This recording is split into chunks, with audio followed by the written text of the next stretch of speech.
একদিন একটি চতুর শিয়াল হাঁটছিল গ্রামের পাশের জঙ্গলে।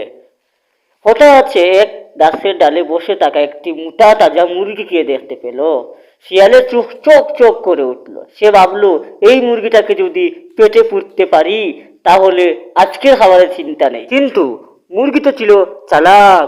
সে জানতো শিয়াল কখনো ভালো উদ্দেশ্যে আসে না। শিয়াল মিষ্টি গলায় বলল, প্রিয় মুরগি, তুমি যে এত সুন্দর গাইতে পারো আমি শুনেছি, একটু গেয়ে শোনাও না। মুরগি বুঝে গেল শিয়ালের ফাঁদ।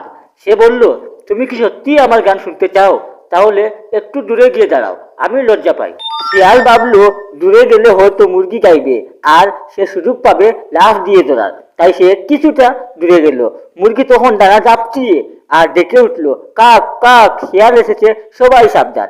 এটা শুনে আশেপাশে সবাই জড়ো হয়ে গেল আর শিয়াল লজ্জায় বয়ে দৌড় দিয়ে পালালো। বন্ধুরা, ভিডিও শেষ হয়ে গেছে। আরো মজার মজার গল্প পেতে লাইক কমেন্ট সাবস্ক্রাইব করে পাশে থাকুন। ধন্যবাদ।